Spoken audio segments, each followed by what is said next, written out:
Should lottery winners' names be made public? 217-629-7970. That's the phone number here with Springfield's Morning News. I'm Greg Bishop on 92.7 WMAY. Springfield's News and Talk. Of course, this is going to be an interesting couple of days here as we wait to see who exactly won the Mega Millions jackpot by having a tickets they bought out of a convenience store in Des Plaines, Illinois. Now, lottery jackpots, $1.3 billion. It's the third largest jackpot in U.S. history. It's the first, the most that's ever been won in an Illinois lottery prize. And it's a lot of money. You're talking hundreds of millions of dollars after hundreds of millions of dollars in taxes is taken out by the federal government and tens of millions of dollars taken out by the state government.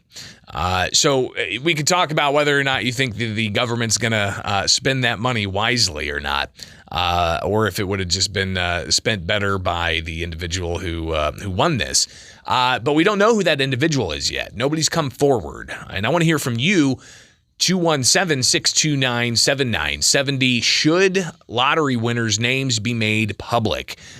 So call in, and I want to hear from you. Because in Illinois, they do have to remain public after a certain threshold, and I can't remember if it's 600 or 6,000, but if you win a certain amount of money, you have to have your name public. It's not necessarily going to splash across headlines that Joe Schmo won $7,000 in a lottery, but it is something that's public, and especially with a prize like this, you know that the lottery is going to want to have some kind of flash of, look at this person with a big check and they're happy, and they're going to use that in promotional considerations for promoting other lottery drawings. So obviously it's going to be used for marketing. But should people who win these types of prizes, should their names be private? Now, Illinois is, of course, one state. We've got 50 states and several territories across the country. But one state that does not require you to actually be public if you win, by law, the Missouri Lottery cannot publish names of lottery winners without their prior consent, according to the state's lottery site. So just down across the river in Missouri, they can remain private. But in Illinois, they have to make that public.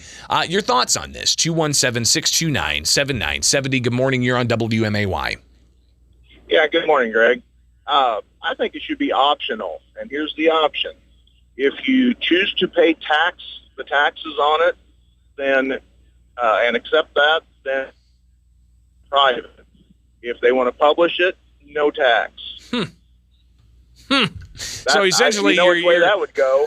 So essentially, you're saying that it's a little bit of an exchange here. If you want to let me get away with not paying the taxes, you can say my name all day long, and I'll go and do all kinds of promotional considerations for you. But if you're going to be taking that, $380 million in tax, 360 from the federal government and about 38 something from the state government. But if you're going to take that, then I'm not going to be named. That's an interesting. You're proposal. buying the right to privacy. Now, I don't know about you, but I don't know if you heard this, but the other night before they drew, I could almost swear that I could hear the legislature trying to figure out how they were going to spend this money already. Yeah. No question. I mean, listen, the federal government, again, by Forbes' calculation, the federal government's going to get 37% eventually, and that tax up to about 560. That's how much is after tax. Let me see here. Right. 97 million plus. Here we are. Ultimately, it comes out to be around $386 million altogether, and the state is going to be taking about $37 million of that. So, yeah, state lawmakers they got to find out how to spend that $37 million. Sure. We shall see. Appreciate the call. All right. 217-629-7970. Should lottery winners' names be private? In some states, they are private. In the state of Illinois, it's not going to be private. Whoever wins this, they have yet to come forward, and hopefully they're, talking with their tax attorneys, and they're getting everything in line to be able to be hit with just a barrage of media requests and so on. But you got a lot of money involved there. It wasn't just the jackpot winning ticket that was sold in Des Plaines on Friday. It was also, there was $1 million ticket that was sold in Berkeley, Illinois at a food mart. So a pretty big winner there. But obviously a lot of money involved. A lot of taxes are going to be taken out. And we're talking, 24% initially that the IRS is going to take. Then ultimately it's going to get up to 37% that they will take out of this $1.3 billion lottery prize. So you're talking hundreds of millions of dollars that the government's going to be able to take here. But should people be able to remain anonymous if they win the lottery? 217-629-7970 is the phone number. You can also email bishoponair@gmail.com or follow me on Twitter, Facebook, Instagram, YouTube. Just search out Bishop on Air. Now, one argument I think could go towards making names public is just full transparency, right? Being able to say, listen, I mean, this is somebody who's going to get a lot of money. Some people don't trust the lottery, so to speak. So here's a way to make sure we're all up above board, right? Because those types of things people can definitely be a little suspicious of. But the having it made public might be able to quell some of those suspicions. Now, even in Missouri, I believe that though they can remain anonymous, there could still be some documentation that's kind of under seal that if they need to do any kind of investigation or something, they'll be able to do that. But having the name public is how it is in state law.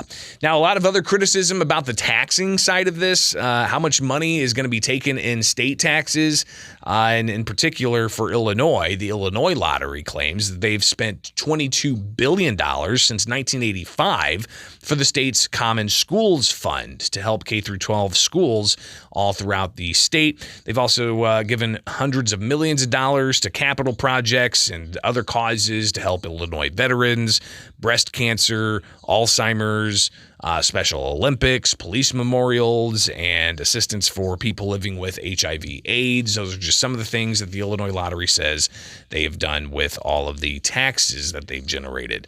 But $1.3 billion. Should the lottery winners be able to remain anonymous? 217-629-7970. Good morning. You're on WMAY. I've always had a question of when the lotteries get that big, why can't they break that into 20 or 30 drawings and make a lot of people happy instead of one person with $1 billion? Yeah, I mean, listen, it could have possibly been more than one person won that jackpot. There could have been people all across the country that could have won that one jackpot, and it would have been split. That's kind of how it works. And if you look at the breakdown, actually, there are a lot of winners in the lottery. Some of them won $3.